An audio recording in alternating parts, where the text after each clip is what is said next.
தமிழ் மக்கள் அனைவருக்கும் வணக்கம் நண்பா. இந்த வீடியோவில் நம்ம என்ன குறிச்சா பார்க்க போகிறோம்னு பார்த்தீங்க அப்படின்னா, நம்மளுடைய தமிழக அரசாங்கம் வழங்கியிருக்கக்கூடிய தமிழக அரசு கிளர்க்குக்கான வேலைவாய்ப்பு தான் பார்த்தீங்கன்னா இந்த வீடியோவில் நம்ம பார்க்க போகிறோம்.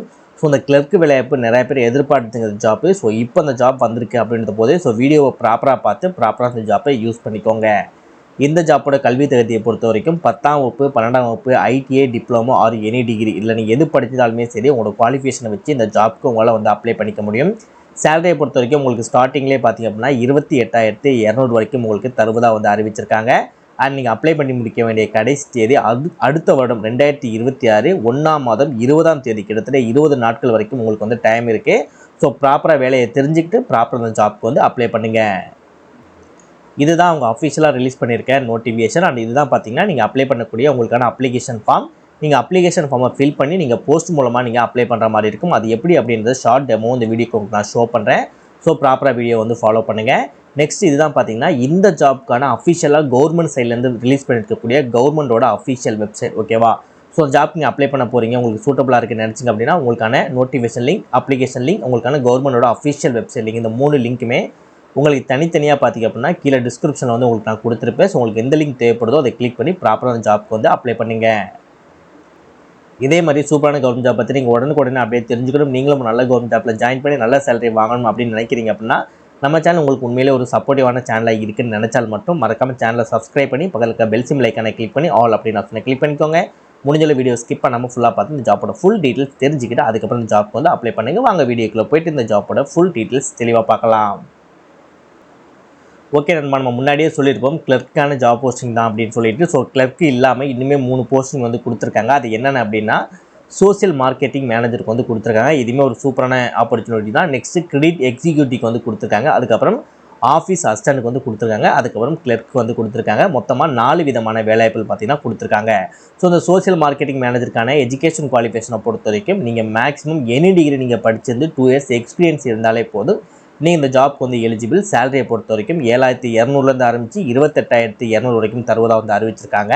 நெக்ஸ்ட் கிரெடிட் எக்ஸிக்யூட்டிவ் பொறுத்த வரைக்கும் நீங்கள் டிகிரியில் ஏதாவது ஒரு டிகிரி, அப்படி இல்லைனா எனி டிப்ளமா படிச்சிருந்தாலே போதும், அதுக்கு நீங்கள் எலிஜிபிள். உங்களுக்கு 26,200 வரைக்கும் சேலரி தருவதாக சொல்லியிருக்காங்க. கிளர்க்குக்கு பார்த்தீங்கன்னா நீங்கள் 12ஆம் வகுப்பு பாஸ் பண்ணியிருக்கணும், இல்லைனா நீங்கள் எனி டிப்ளமோ டிகிரி பண்ணியிருந்தீங்களாலும் உங்களுக்கு 20,000 பார்த்தீங்கன்னா உங்களுக்கு சேலரியில் இந்த ஜாப்க்கு உங்களால் அப்ளை பண்ணிக்க முடியும். ஆஃபீஸ் அசிஸ்டண்ட்டை பொறுத்த வரைக்கும் நீங்கள் 10th ஐடிஐ 12th பாஸ் பண்ணியிருந்தாலே போதும், இதில் ஏதாவது ஒன்று நீங்கள் பண்ணியிருந்தாலே போதும், உங்களுக்கு 20,200 வரைக்கும் இந்த சேலரிக்கு உங்களுக்கு சேலரி தருவாங்க.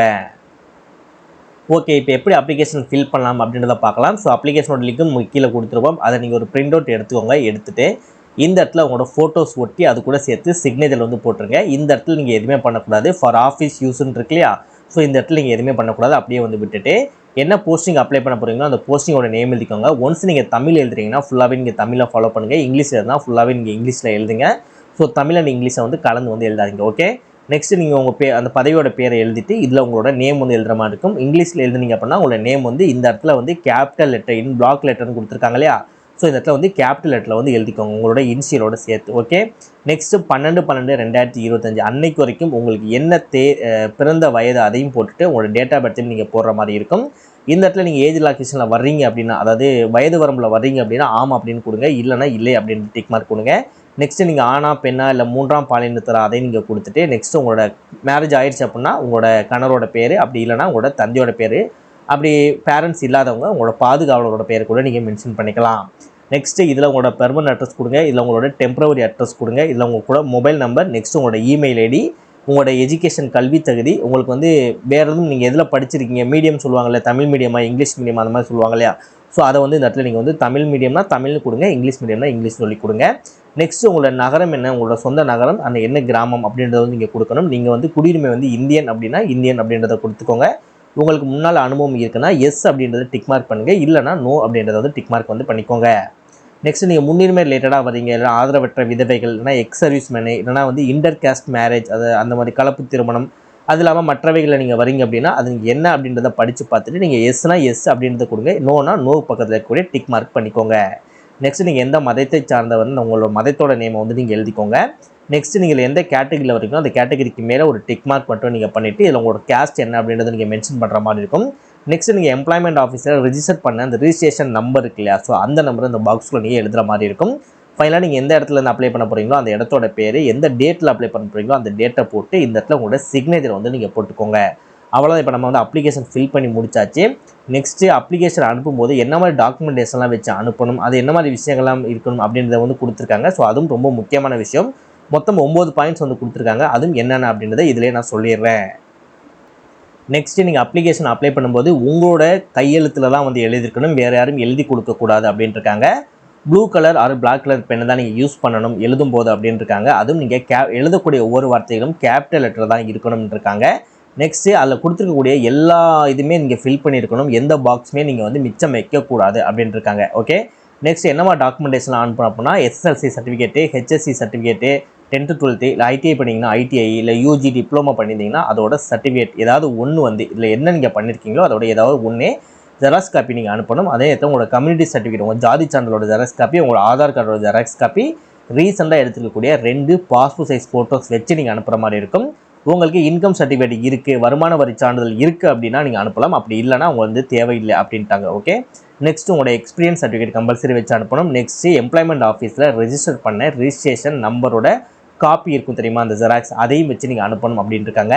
இன்கேஸ் நீங்கள் எக்ஸ் சர்வீஸ் மேனே விடோஸ் அப்படிலாம் இருக்கீங்க, அதில் அப்ளை பண்ண போகிறீங்க அப்படின்னா அவங்களுக்கான சர்டிஃபிகேட்டும் வச்சு நீங்கள் அனுப்பணும் அப்படின்னு இருக்காங்க.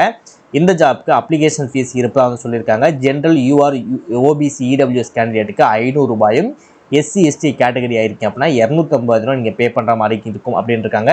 ஸோ அதுவும் பார்த்தீங்கன்னா அவங்களோட நோட்டிஃபிகேஷனில் பார்த்தீங்கன்னா நீங்கள் அனுப்பக்கூடிய அட்ரஸ், அக்கௌண்ட் நம்பர்ஸ் எல்லாமே டீட்டெயிலாக கொடுத்துருப்பாங்க. ஸோ இன்கேஸ் உங்களுக்கு ஓகே அப்படின்னா மட்டும் நீங்கள் ரிஜிஸ்ட்ரேஷன் ஃபீஸ் பே பண்ணி இந்த ஜாப்க்கு அப்ளை பண்ணுங்கள். இல்லை ப்ரோ எனக்கு செட் ஆகாது அப்படின்னா அதை வந்து நீங்கள் விட்டுருக்க. ஓகே. நெக்ஸ்ட்டு நீங்கள் அனுப்பும்போது போஸ்ட் கவரில் வச்சு தான் நீங்கள் அனுப்பணும் அப்படின்னு இருக்காங்க. ஸோ போஸ்ட் கவரோட சைஸ் பார்த்தீங்கன்னா 24 × 10 சென்டிமீட்டர். ஓகே. நீங்கள் போஸ்ட் ஆஃபீஸ் போயிட்டு 24 × 10 சென்டிமீட்டர் போஸ்ட் கவர் கொடுங்கன்னு கேட்டால் அவங்களே கொடுப்பாங்க போஸ்ட் ஆஃபீஸில். ஸோ அந்த கவருக்குள்ளே தான் நீங்கள் வச்சு அனுப்புகிற மாதிரி இருக்கும். அண்டு நீங்கள் அனுப்பும்போதே 55 ரூபா விலை இருக்கக்கூடிய ஸ்டாம்ப், ஓகேவா, அந்த ஸ்டாம்ப் தான் நீங்கள் மேலே எழுதி ஒட்டியிருக்கணும். ஓகேவா. 55 ரூபா ஸ்டாம்ப் கேட்டால் உங்களுக்கு கொடுப்பாங்க. ஸோ அந்த ஸ்டாம்ப் தான் நீங்கள் ஒட்டி அனுப்பணும் அப்படின்னு இருக்காங்க. ஸோ கவரோட சைஸும் அவங்க வந்து மென்ஷன் வந்து பண்ணியிருக்காங்க. நெக்ஸ்ட் இதில் கொடுத்துருக்கூடிய இந்த அட்ரஸ் இருக்குல்ல, இந்த அட்ரஸ் தான் பார்த்தீங்கன்னா நீங்கள் போஸ்ட் மூலமாக அனுப்புகிற மாதிரி இருக்கும். ஒன்ஸ் நீங்கள் அமௌண்ட் பே பண்ணிட்டீங்க அப்படின்னா அமௌண்ட் வந்து நான் ரீஃபண்டபிள் அப்படின்னு இருக்காங்க. ஸோ பார்த்த வரைக்கும் இது ஒரிஜினல் இது மாதிரி தான் இருக்குது. ஸோ பார்த்த வரைக்கும் ஸோ உங்களுக்கு எல்லாமே ஓகே, நான் அப்ளை பண்ண தயாராக இருக்கும் ப்ரோ, இந்த ஜாப் எனக்கு வேணும் அப்படின்னு நீங்கள் கேட்டுக்கிட்டிங்கன்னா இந்த ஜாப்க்கு உங்களால் பார்த்தீங்கன்னா தாராளமாக அப்ளை பண்ணிக்க முடியும். நீங்கள் அப்ளை பண்ணி முடிக்க வேண்டிய கடைசி தேதி 20/1/2025 சாயந்தரம் 4:30க்கு முன்னாடியே பார்த்தீங்க அப்படின்னா இந்த ஜாப்க்கு நீங்கள் அப்ளை பண்ணி முடிச்சிருக்கணும். ஸோ மேலே இந்த 9 பாயிண்ட்ஸ் கொடுத்துருக்காங்களே, இந்த 9 பாயிண்ட்ஸில் ஏதாவது ஒரு மிஸ்டேக் நீங்கள் பண்ணியிருக்கீங்க அப்படின்னா கம்பல்சரி உங்களோட அப்ளிகேஷன் பார்த்தீங்கன்னா நிராகரிக்கப்படும் அப்படின்னு இருக்காங்க. ஸோ முடிஞ்சளவு ப்ராப்பராக ஃபில் பண்ணி ப்ராப்பராக அப்ளை பண்ணுங்கள். இந்த ஜாப் பற்றி எதுவும் டவுட் இருக்குது அப்படின்னா ப்ராப்பராக கமெண்ட் பண்ணுங்கள்.